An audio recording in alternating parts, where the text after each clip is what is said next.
kitoko na sans fil pour notre bakute macadam mais ça les déjà ba carnival c'est quota déjà ma surtout honorable chez Coco morgue ngona si vous voyez ça na yo relaxa nini camarade Naxis ba pompe ezali camarade Naxis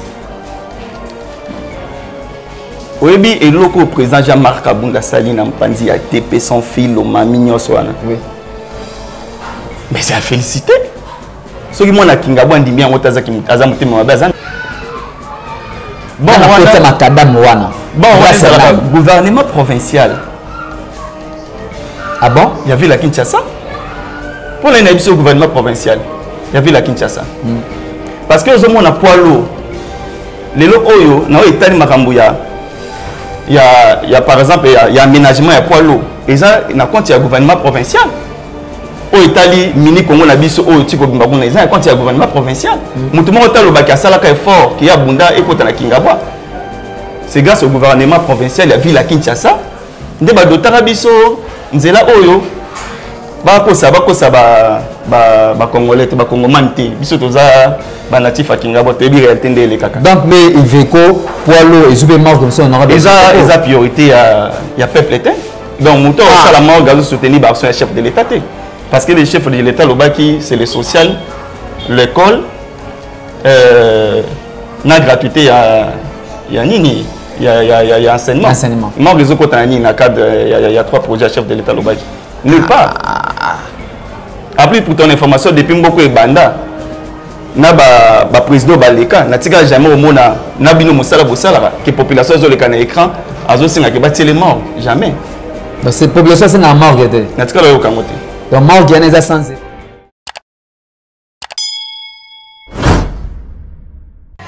Très chers téléspectateurs de l'émission Quoi de Neuf, c'est bien moi Narcisse Mosibo, le jeune de la presse, je suis là devant vous. Très chers aimables de la chaîne Royaume Info Télévision partout au monde, que vous êtes branchés de nous suivre, de regarder cette très belle émission que vous aimez tant. Narcisse Mosibo est là pour vous donner toujours des informations vraies et réelles, à temps réel également aussi. Le lot Mbelibino Mutubo Lukaka. Quand je dis Mutubo Lukaka, c'est un jeune à l'ambition, moko ya makasi awa na mboka na République démocratique du Congo. Wana lobion pour la diaspora, pour na biso ba congolais, c'est un Kinois natif délimité précisément à Kingabwa, à Nia quartier na eta wanga la ngote, à qui commune mo ba wanga longa la mona Kingabwa té non. Na yiki boza pressé ko ko mona ko yeba ya maître Zefu Bochechele. Ben junior abedi. Nazana génie mo za pembe na ngai génie politique. Tout sur la politique, tout sur ma mususuté. Nazo Koumisa a été, mais je dis la vérité, je parle de lui parce que avec lui, il a qui l'élo. Diaspora, jeune auto soigné l'élo. Azane jeune, mais je peux dire azane vieux, na politique. C'est une tête qu'on a besoin de lui, la presse, je vous dis. Bah, je sur bossa émission après naïbo sa émission n'enga ça l'élo parce que c'est une tête qui réfléchit très bien. Le roi Charles Sabaoth, yebisa ba diaspora nyon surtout. Tonton Petit, c'est l'os yeyo. Tozoza na yé. Ba diaspora boche maboko. Tozana besoin batabo na kati ya Congo, tozana besoin batabo na kati ya capitale ya Kinshasa, na kati ya commune limitée puis précisément na Kinabwa. À qui je dis bonjour, mais c'est Tonton Petit, c'est l'os. Bonjour camarade Naxis. Vraiment sans plus tarder, je crois bien na outil déjà ko yebisa ba tout bazolanda biso, ba téléspectateurs na biso. Il y a Royaume Info Télévision, Bayebake, Tozana yo, awa nakati ya plateau na biso ya mkola lelo. Toujours sur la politique, parce que tout le monde parle de vous. Bate belé, bayebi oyo za raté. Ba musu ba mona kaka non tonton c'est l'os tout ça petit coup tout comme wana. Ba oyo ba mo lelo ndinga na annoncer ngona lobela ngo lelo. Yebi sa biso santé ndengeni. Oui, santé ça va. Ouais. Super forme. Donc vraiment penazana esengo mingi. Lelo naza na plateau na yo donc na linga ba émission na autre na plateau mingi te mais na bigo samsa no malamu vraiment donc tu as toute ma bénédiction aussi en tant que jeune parce que Mikolo to benga oza kilelo c'est nous les jeunes kilelo OK kilelo vraiment merci beaucoup très chers téléspectateurs boki mo ndenge tonton Petit c'est le ça ko ba que non la émission na ngai to ça la émission belé après singa bénédiction na yambi ngo mokako soit men. na sepeli na sur le auto sur la maman ebele bozo l'émission parce que bozo la émission trop le roi Charles Sabaoth n'a répété sous comme le boss le roi Charles Sabaoth tonton petit yo moto c'est la biso masolo ya kitoko to so mama belé la politique a na mkola lelo boye ba vérité belé go bima parce que ça natif et ngabone na utikoloba alors na kati ya nyoso to so na mkola lelo ndeko tonton petit biso biso ba ko bazara na besoin ba yeba non parti politique ni ozala na opposition ozala na majorité d'où ozala indépendant position non ba to bazara na besoin ba yeba. Ah merci camarade Narcisse. Politique, actuellement, c'est Fachi Béton. Oui, monsieur Petit Selos, tonton que j'aime beaucoup parler. Yebisangai vision na yo, ndongo kotaki na politique, parcours na yo muke, à part non vision, non parcours na yo politique. Otambola ki wapi, ti lelo, o se positionner que non, oza lelo koto ya Fachi Béton. Ok, merci beaucoup. Balobi. Si tu ne t'intéresses pas de la politique s'intéressera de toi. En tant que jeune, tu as une structure rebelle, on a bandai ko Kamba, qui toujours parmi l'équipe dirigeante de la structure. Déjà dans le cadre de la structure, personnellement, on a exercé déjà la politique. Mais politique, dans le sens normal, je faisais la politique, j'aimais la politique. Partout, je suivais la politique, comme ça se passe la politique du pays. Mais dans mon avis, moment où on se lancer dans le monde politique, parce que ce n'était pas approprié. Mais les Oyo, on est arrivé à Fachi Béton. Dans mon avis, c'est le moment. Fachi il a besoin de la jeunesse où il faut encadrer, parce que la jeunesse, c'est le miroir ou de l'avenir du pays. Oui. Yango Nabi, bon, comme nous avons un président trop jeune, nous les jeunes, nous avons aussi l'ambition de faire quoi? Il y a quoi accompagner l'action à chef de l'État. Il y a mon qui non, le moment, Yango yo, tout en bolana mokondi Fachi Béton. Moment Yango tout en mokondi Fachi Béton dans le lobby, état de droit, ba logique n'y a surtout là, au moins liberté et comme pour nayo, ou se plonger dans le monde politique. Et ça pour la frustration, il y a arrestation, arbitraire, ça les maraté. Tout le monde a une opportunité à moi, na mikote en politique parce que politique les gars qui les bosso et c'est qui na cacho, tout n'engeni parce que les solo en arrestation na bougeaka fief na ya kingabwa. So bi que s'intéresser en politique le longa on va na rappeler sur aux aïdes dans la politique là. Et même qui quelque part et permis ça quelque part vu que c'est plongé qui n'a moi déjà mais le lozu liberté à Fachi Béton de côté na politique ou comment? Bon, les solos dans l'arrestation, il y a des politique. Pourquoi je dis c'est politique? Pour na bolingo na zana pour na kingabwa. Ouais. Na mekai kotombo la voix. Kotombo la voix, ko dénicher ba bloro mususu et samra na kingabwa. Mais Nzambe a bongse autrement. Ndi na komaki na nzela wana ya ba justice mais na lobaki tellement na komi na nzela wana o wana ezaki c'était une formation pour moi. Quand je dis c'est une formation parce que politique tozomona yango lelo quand tu es dans la politique il faut s'attendre que non la politique c'est un terrain glissant. La politique c'est un monde de coups bas. Donc o wana ezaki na benga ko ezaki baptême politique.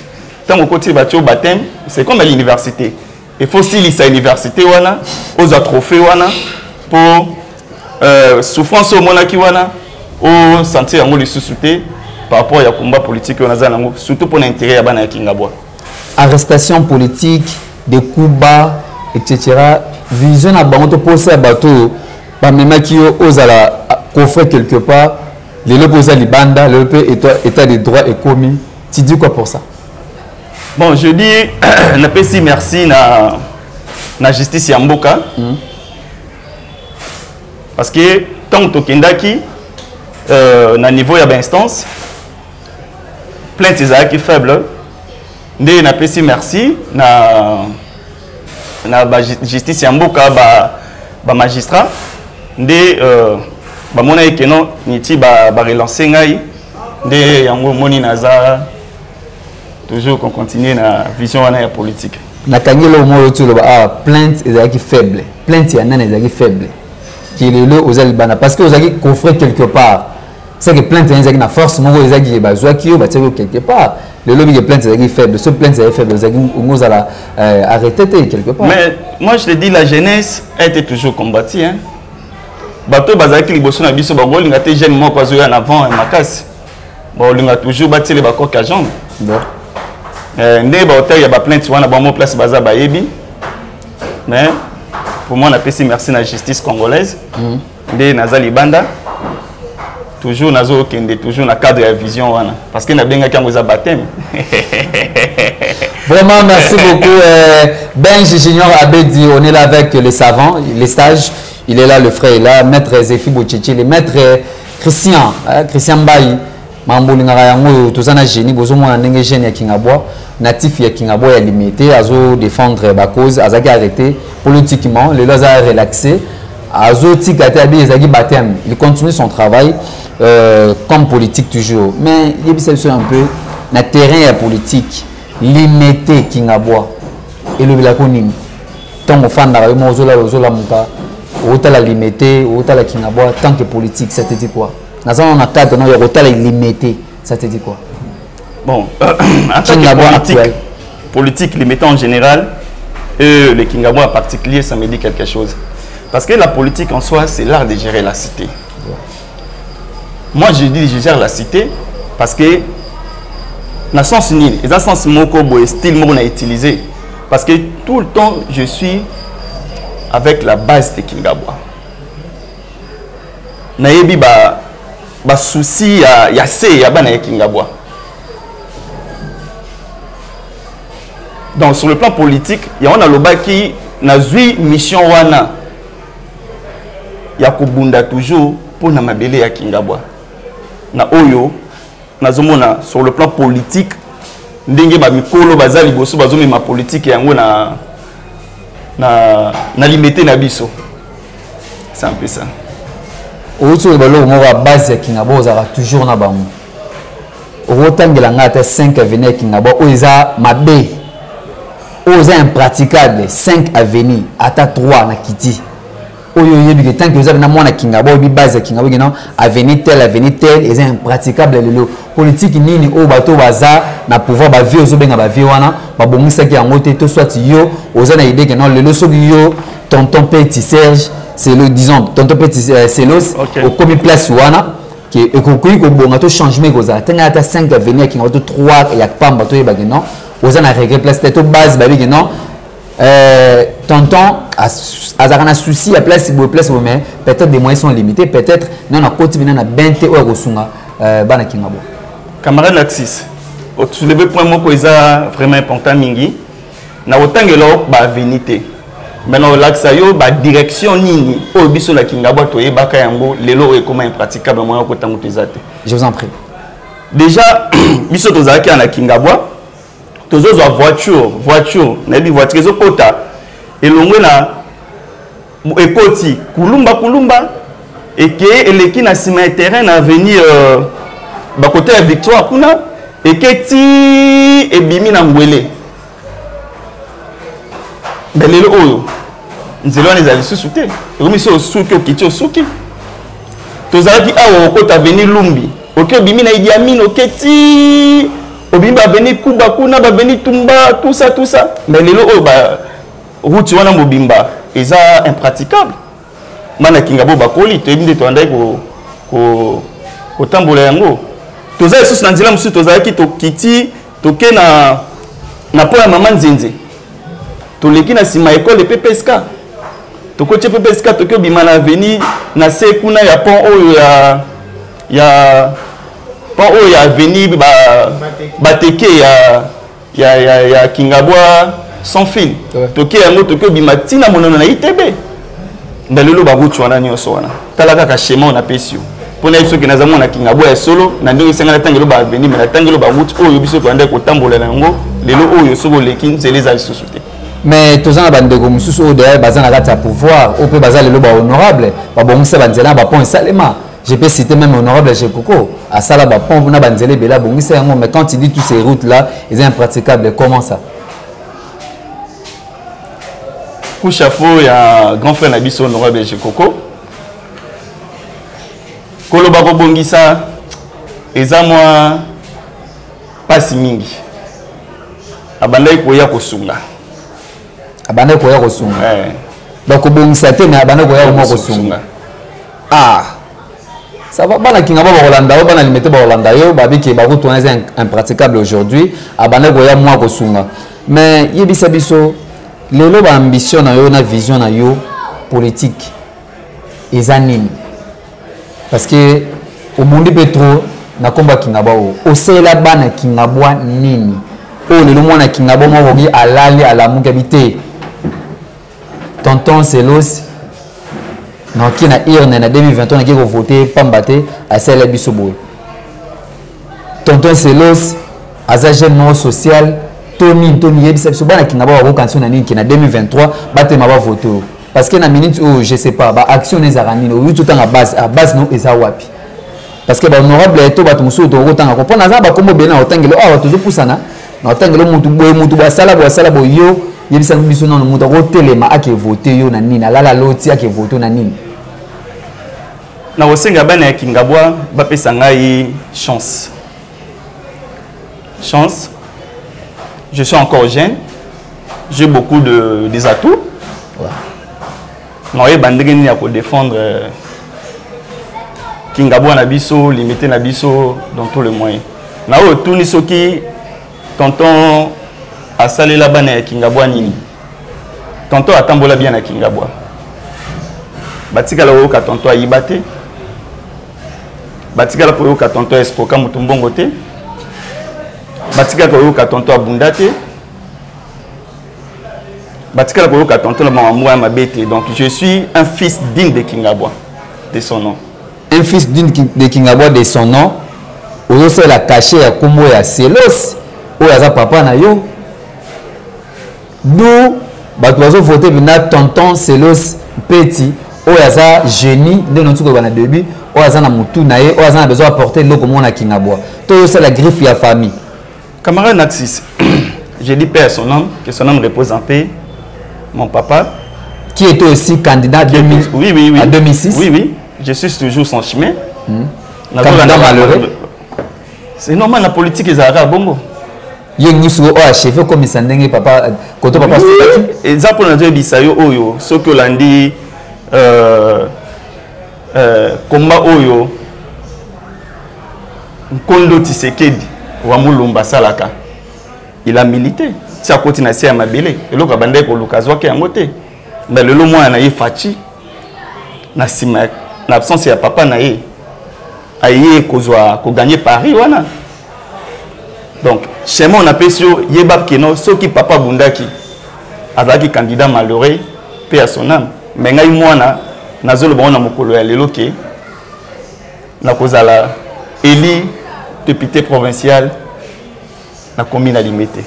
Élu député provincial dans la commune limitée, Franck Lolia, président Franck Lolia, Navia Freddy, coach Freddy, Boyoki Nenge, Ndonamito Loba Awa. N'habité, ils vont tomber dans le solo, il y a le roi aimant vive le roi, il y a Simba, tout le tomber dans le solo à Nîmes. Parce qu'il y a des côtés papa à Soukaki, il y a Arulé Kayango. Vous imaginez un peu, papa Azareki candidat malheureux, petit tonton Selos. Avec akokoma ici que papa akoma quitté donc le roi Fachi étant papa akufa qui perd son âme yépe normalement on dirait histoire est née et se répéter en 2023 abi akokoma député provincial et ça notre réalité comment Naxis c'est un d'autre côté parce que le lobby oyo lingi sont déterminés yeba pe ça ne rokokisama. Donc c'est un projet. Vous savez que nous, moi si ton aïe que vous avez qui n'a ni tout ça fort, il y a la alliance. Merci. Hein? C'est ça? Ce sont les ambitions. Ce sont les ambitions. Ambition Anna. Ah, maman qui les Sam les réalisateurs, caméramans et Pembe. Maman qui les montré mystique. Ambition oui, mais politique est vraiment très glissé. Ambition on a tiré en 2023 na même en 2023 na autant ba combo ya bato ba na terrain en 2023 ça compter ba o mususu ba ko bakisa mana ndenge mususu pe to yine politique etambolaka o pe na bato mo ba voir na bango te en 2023 to wota na ba komo Mama F Bazaïba Jean-Marc Kabound honorable Jekoko Mulumba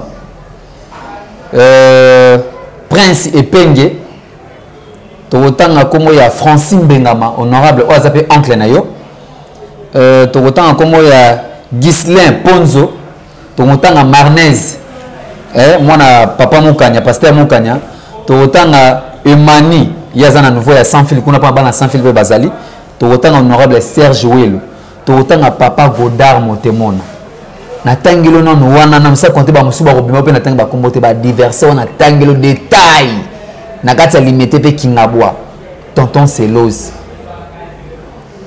ndenge Gérard ba bar na yo ndenge ozali héritier ya kombo ya Selos ndenge oza sir na yango to manji nini to ka poza pe mununu to loba kamba naxis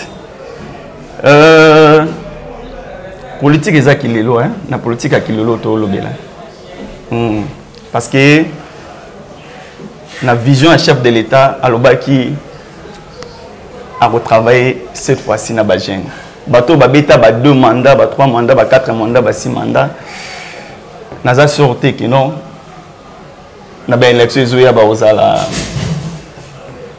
ba chance baleka kilelo donc yo za tandi ya kilelo bato tu na tangi ya adversaire de taille Mama Bazaïba honorable Jean-Marc Kabound à Kabound ba honorable Jekoko Mulumba ma mutu basana kingaba ba Thérèse monana ba makadam ezoko na ba sans fil wana yo suko représenter batu nini pour bazwa pena courage au voter devant ba adversaire de taille na tangi ba Godard Motemona on représenter les bana kingaba ni kama naxis na ba diverser de taille nyoso otangi wana ozolo tanani déjà otangi dans la minute yo na ndenga ya kilelo muto azobangisa ngai vraiment makasi eza le président AI le président Jean-Marc Kabound.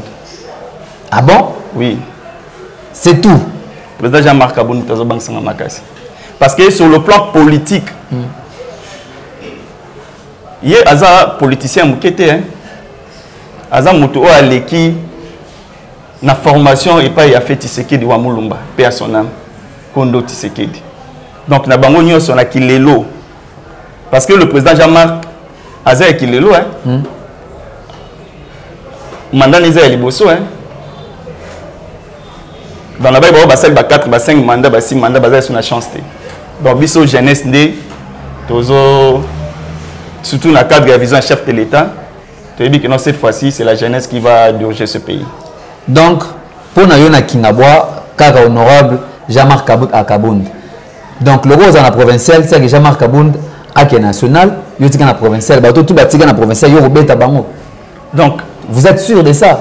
On a connu le président Jean-Marc Kabound. On a dit que mission est commandant du président Jean-Marc. Oui. Que le président Jean-Marc,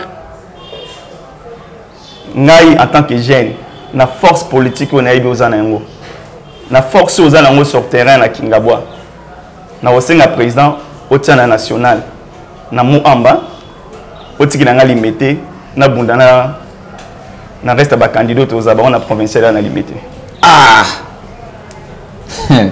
oui mambo ndenge mo kingilele bon moi je sais pas mon ami personnel Vassili Mbengama je te salue en passant Adeli Oye donc on appelle Simon Mboto Koto Bozali adversaire de taille yeyo asalobi que non balongolaka Jean-Marc Kabound ba député tout batika tout ba reposer en 2023 na Kingabwa ba kokuta tonton Petit Selos azali wana mais Narcisse na bosani Petit lisusu maman Bazaïba excellence maman Bazaïba oui il y a déjà à la base électorale n'a été oui pour votre information il y a base na ezalaka mpandi ya ba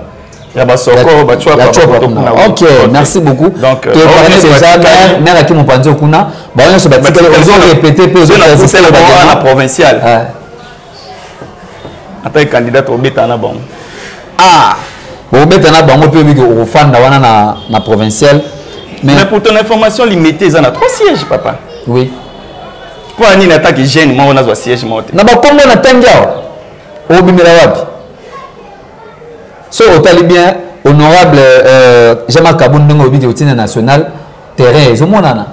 Terrain wawa ya ngwana kitoko na sans fil kuna to loba kute ba makadam ezosalema déjà ba carnival c'est quota déjà ma réunion surtout honorable Chekoko morgue ya ngwana. Si vous voyez ça na yo la tsanini. Camarade Naxis. Ba pompe ezali. Camarade Naxis. Oyebi et loko président Jean-Marc Kabound Sali na mpandi a TP son fil au mamignon soana. Oui. Mais c'est à féliciter. Ce qui m'a dit Kingabo ndimbi en otaza ki azamuté mabe azandoki. Parce que eloko wana même on azo benga to benga ba grand-père na biso. Ba matrandel. To ka ba politicien minene bazala kuna. Ba pai pai. Petit cas on n'a jamais bâti ba carnivore à niveau wana. Coup de chapeau président Jean-Marc Kabound. Lelo au terrain. O ya biso tondo benga ya immeuble de référence ya Kingabwa. Auto benga ngo wa. To za na terrain mo wana. L'autre au terrain na ba norme. Terrain municipal. Souci à population. Donc moto a comme simba loko biso ba na Kingabwa to ndimaki. Ba ndima adversaire parce que politiquement c'est mon adversaire, le président Jean-Marc Kabound. Surtout qu'il y a un cadre de l'élection. Pour nous, il y a Kendeli Kolo, Atikangala dans la provinciale. Mais il y a Sali. C'est à féliciter. C'est à féliciter. Kingabwa, n'a pas limité Mobimba. Terrain municipal, les accords à Kingabwa. Limité Mobimba, terrain municipal, il y a Jean-Marc Kabound à Bongisi. Makadam au Koumisi. Mais honorable Chekoko, il y a Kingabwa. Il y a déjà mort. Kingabwa est mort. Honorable Francine Bengama. C'est grâce à lui que le Kingabo est macadam. Ata bébé Zarakina, oh, Moutakosa chez Coco, oh, Francine Bengama. Tout va payer le nana kotisa macadam de l'autre Kingabo. Puis c'est son marque, on est comme ma bena bapon tout, non, je vois ça là.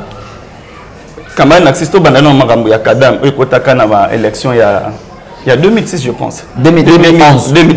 Ok. L'élection 2011. Bon, on a macadam wana. Bon, c'est le gouvernement provincial. Ah bon? Il y avait la Kinshasa. Pour les au gouvernement provincial, il y avait la Kinshasa. Parce que nous avons un poids lourd.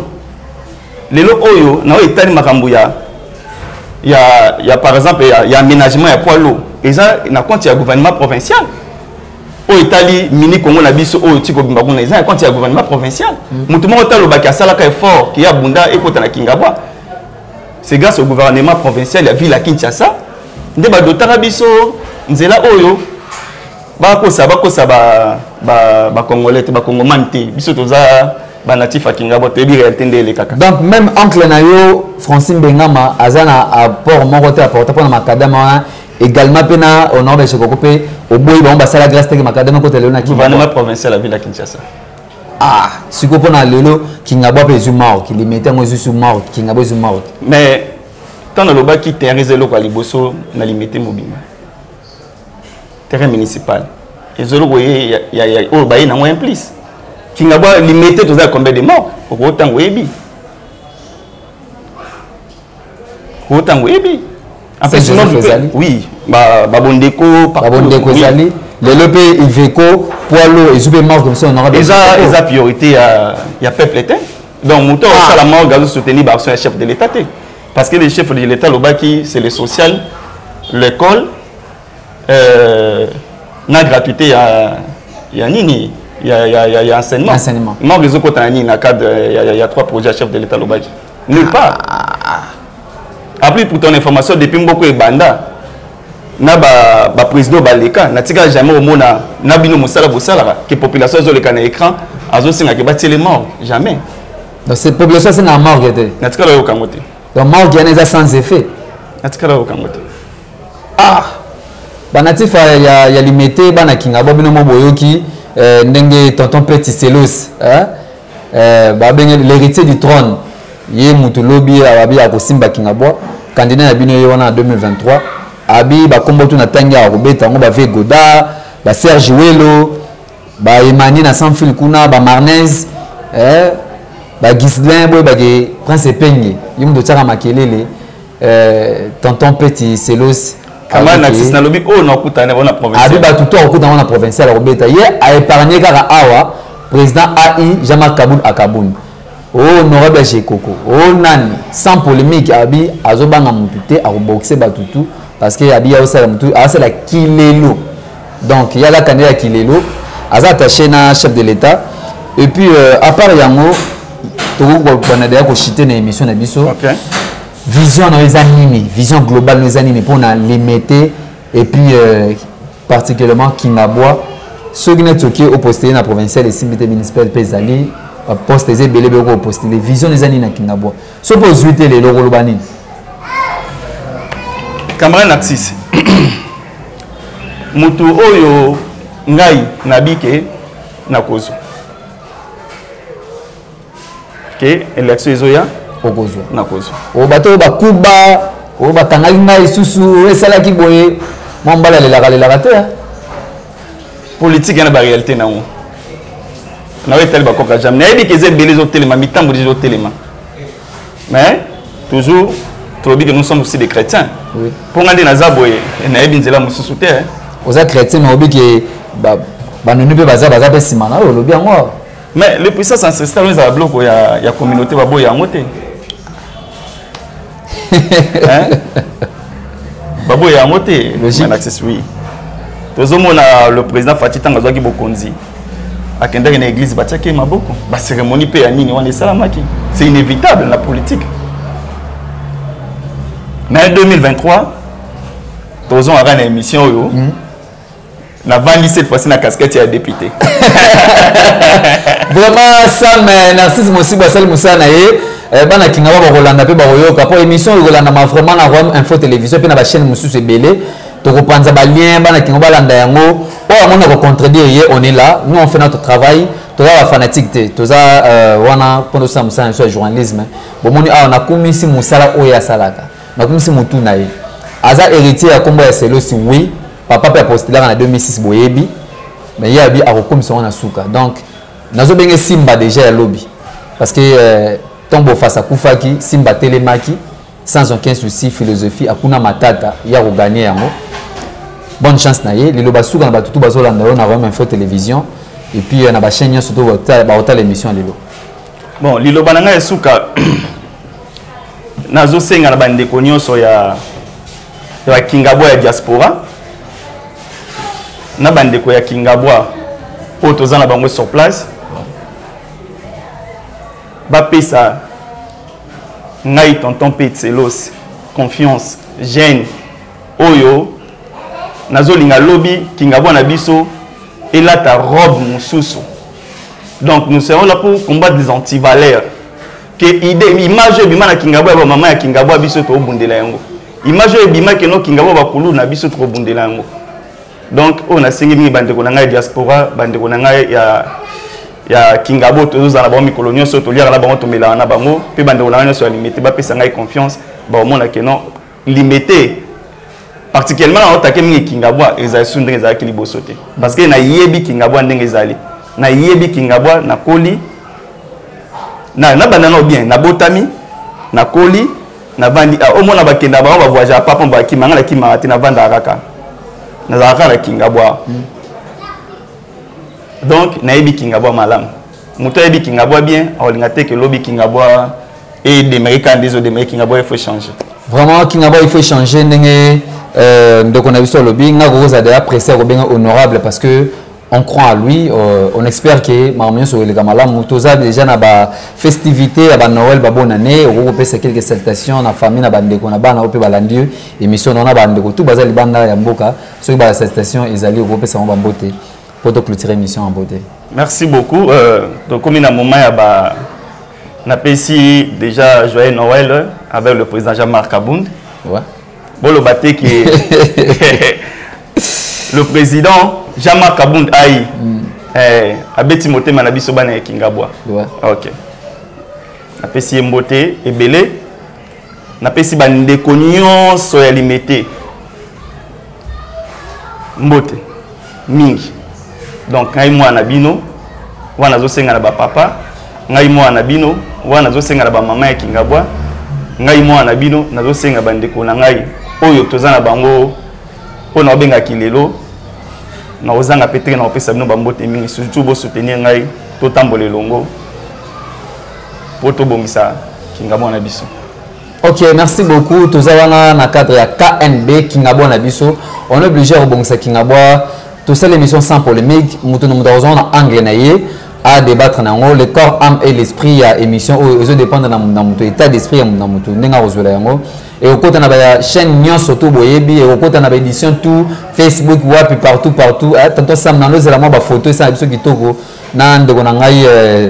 Tonton Petit Celo, c'est ça qui tourne ma case pour tout publier déjà parce que l'émission Calamité vous avez l'émission prend fondement pour comprendre réalité namine de l'obéli. Quant à moi, je dis merci déjà à mon épouse Ashley Bilonda Mosibo et puis à ma fille préférée bébé Jocréa, à mon fils déjà je salue bébé Blanquette Mosibo donc Naza déjà recépé la pas maté émission Sami ndenge to linga ginengi to zaki na poso ça calmement apaisé, on a besoin de trop de réponses.